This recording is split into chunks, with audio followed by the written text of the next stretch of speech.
Basta ako nag-usap lang kami ni Senator Win. Palabas na ako. Pagkita ko, isang dilubyong tao dumarating papunta sa akin kung hindi ko protect ang sarili ko, madadagadan ako.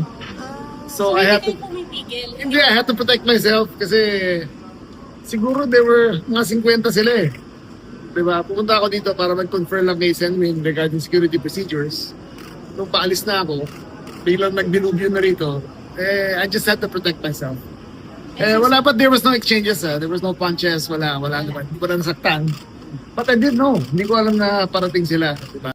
A few moments later. Okay, so pumasok yung 18 Marines, isinama ni Senator Pia Cayetano,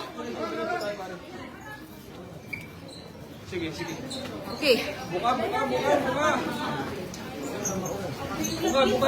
Okay, so nakapasok yung mga 18 Marines na kasama sa guests for the Blue Ribbon Committee at isinama sila ni Senator Pia Cayetano. Up! Ay! Oh my God! Senator! At dito si Secretary John Vic Remulla at pinipigil si Senator Robin Padilla. Up! Ay! Oh my God!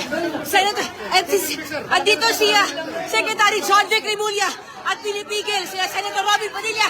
Dito si Secretary John Vic Remulla at pinipigil si Senator Robin Padilla. Oh my God! Takbuhan sila Senator Pia Cayetano kasama yung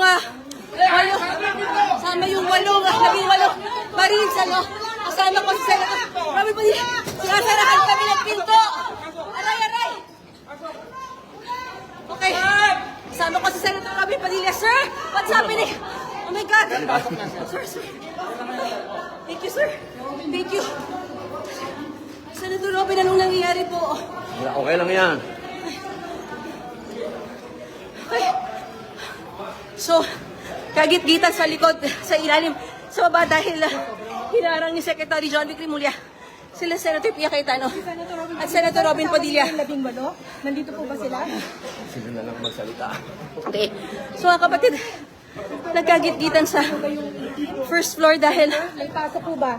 May pasok po ba dahil yung senator? ipinasok ni Senator Pia Cayetano, sinabay niya yung 18 Marines, pero nakita natin na hinarang siya ni DILG Secretary John Vic Remulla.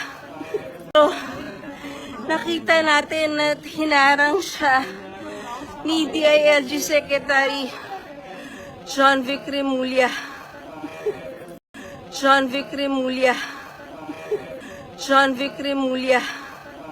Basta ako nag-usap lang kami ni Senator Win.